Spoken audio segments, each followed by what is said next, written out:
नमस्कार। रामायण की बात आए और रावण पुत्र मेघनाद की बात ना आए, ऐसा तो हो ही नहीं सकता है। ऋषि विश्वश्रुवा ने ऋषि भरद्वाज की पुत्री ईलाविदा से विवाह किया था, जिनसे कुबेर का जन्म हुआ। विश्वश्रुवा की दूसरी पत्नी कैकसी से रावण, कुंभकर्ण, विभीषण और शूर्पणखा पैदा हुई थी। मंदोदरी से रावण को जो पुत्र मिले उनका नाम था मेघनाद, महोदर, प्रहस्त, विरूपाक्ष, भीकंभीर। कहते हैं कि धन्य मालिनी से अतिक्या और त्रिशिरार नामक दो पुत्र जन्मे, जबकि तीसरी पत्नी की से प्रहस्था, नरांतक और देवांतक नामक पुत्र थे। मेघनाद का जन्म कैसे हुआ?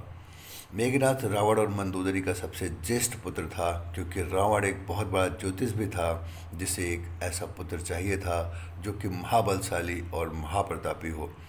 इसलिए उसने सभी ग्रहों को अपने पुत्र की जन्म कुंडली के 11वें यानी लाभ स्थान पर रख दिया, परंतु रावण की प्रवृत्ति से परिचित शनिदेव 11वें स्थान से 12वें स्थान पर यानी हानि वाले स्थान पर आ गए, जिससे रावण को मनवांछित पुत्र प्राप्त नहीं हो सका। इस बात से क्रोधित रावण ने शनिदेव के पैर पर प्रहार किया था।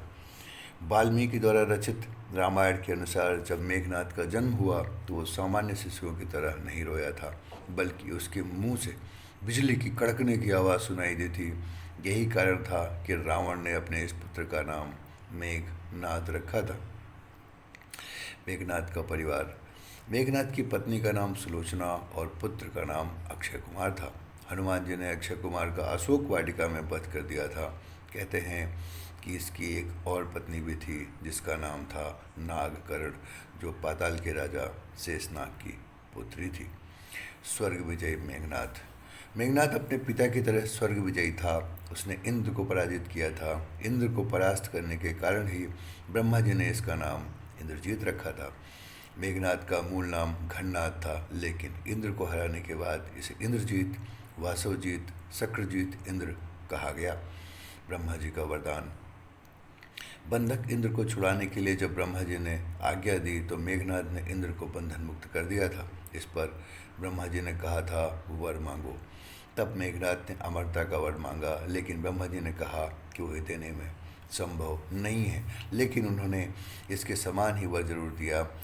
वर अनुसार उसकी कुल देवी प्रत्यांगिरा के यज्ञ के दौरान मेघनाद को स्वयं त्रिदेव नहीं हरा सकते और नहीं मार सकते थे। मेघनाद के गुरु। मेघनाद ने गुरु शुक्राचार्य और साक्षात महादेव से शिक्षा प्राप्त की थी। महादेव शिव से प्रशिक्षण प्राप्त लगभग सभी दिव्यास्त्रों का ज्ञाता बन गया था। किशोरावस्था की आयु होते होते इसने अपनी कुलदेवी निकुंबला यानी प्रत्यंगिरा के मंदिर में अपने गुरु से दीक्षा लेकर कई सिद्धियां प्राप्त कर ली थी।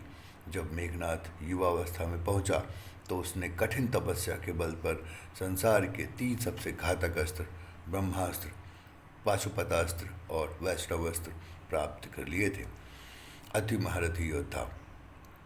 आदिकाल से अब तक यही एकमात्र ऐसा योद्धा है जिसे अति महारथी की उपाधि दी गई है।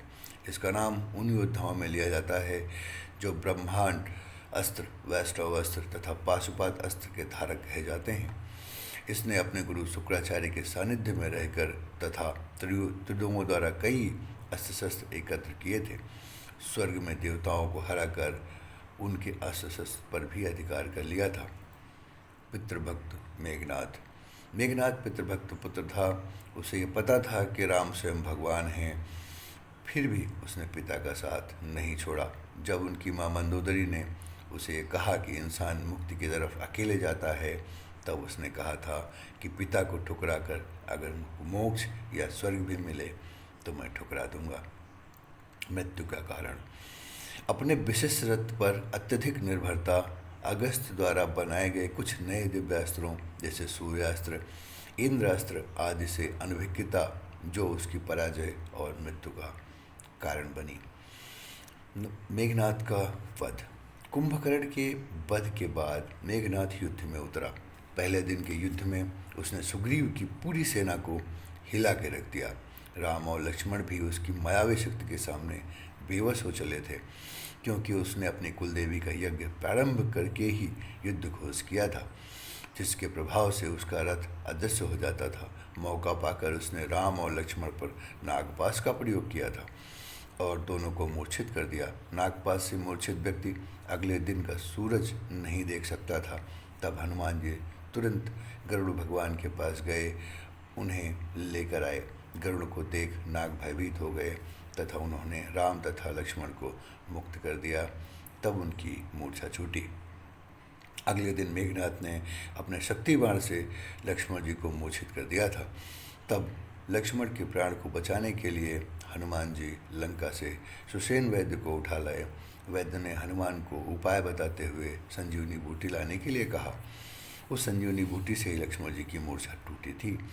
तीसरे दिन विभीषण के कहने पर लक्ष्मण वहां जा पहुँचे जहाँ मेघनाथ कुलदेवी का यज्ञ करवा रहा था। यज्ञ में कुलदेवी की पूजा करते समय हथियार उठाने की मनाही थी, परंतु फिर भी वहां रखे यज्ञ पात्रों की सहायता से मेघनाथ लक्ष्मण से बचते हुए सकुशल लंका पहुंच गया। चौथे दिन मेघनाथ को लक्ष्मण के द्वारा वीर गति को प्राप्त हुआ। इसी युद्ध में लक्ष्मण के घातक बाणों से मेघनाथ मारा गया। लक्ष्मण जी ने मेघनाथ का सिर उसके शरीर से अलग कर दिया और सिर को प्रभु श्री राम के चरणों में रख दिया। उनकी पत्नी सुलोचना। ये कथा हमें रामायण में नहीं मिलती है। ये कथा हमें रामायण से इधर दक्षिण भारत की प्रचलित लोक कथाओं में मिलती है।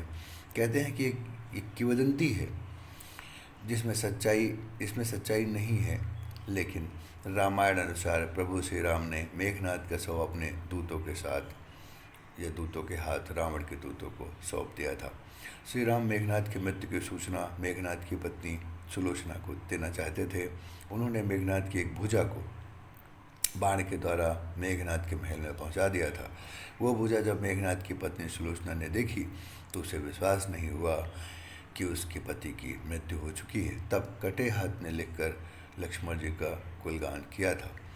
रावण को सती सुलोचना ने मेघनाथ का कटा हुआ हाथ दिखाया और अपने पति का सिर मांगा। सुलोचना रावण से बोली कि अब मैं एक पल भी जीवित नहीं रह सकती, मैं पति के साथ ही सती होना चाहती हूँ। तब रावण ने कहा, पुत्री 4 घड़ी प्रतीक्षा करो, मैं मेघनाथ का सिर शत्रु के सिर के साथ लेकर आता हूँ। लेकिन सुलोचना को रावण की बात पर विश्वास नहीं हुआ। तब सुलोचना मंदोदरी के पास गई। मंदोदरी ने कहा कि तुम राम के पास जाओ, वह बहुत दयालु है। सुलोचना जब राम के पास पहुंची तो उसका परिचय विभीषण ने करवाया। सुलोचना ने राम से कहा कि हे राम, मैं आपकी शरण में आई हूँ, मेरे पति का सिर मुझे लौटा दें ताकि मैं सती हो सकूं। राम सुलोचना की दशा देखकर दुखी हो गए। उन्होंने कहा कि मैं तुम्हारे पति को अभी जीवित कर देता हूँ। सुलोचना ने कहा, मैं नहीं चाहती मेरे पति जीवित होकर संसार के कष्टों को भोगे। मेरे लिए सौभाग्य की बात है कि मैं आपके दर्शन हो गए, मेरा जन्म सार्थक हो गया, अब जीवित रहने की कोई इच्छा नहीं रह गई है। राम के कहने पर सुग्रीव मेघनाथ का सिर ले आए, लेकिन उनके मन में आशंका थी कि मेघनाथ के कटे हाथ ने लक्ष्मण का गुणगान कैसे किया। सुग्रीव से नहीं रहा गया। उन्होंने कहा कि सुलोचना की बात को तभी मानूंगा जब यह नरमुंड हंसेगा। सुलोचना के सतीत्व की ये बहुत बड़ी प्रतीक्षा थी। उसने कटे हुए सिर से कहा, हे स्वामी, जल्दी हंसिए, वरना आपके हाथ में जो लिखा है उसे ये सब सत्य नहीं मानेंगे। इतना सुनते ही मेघनाथ का कटा हुआ सिर जोर जोर से हंसने लगा। इस तरह सुलोचना अपने पति का कटा हुआ सिर लेकर चली गई। जय श्री राम, जय हिंद, जय भारत।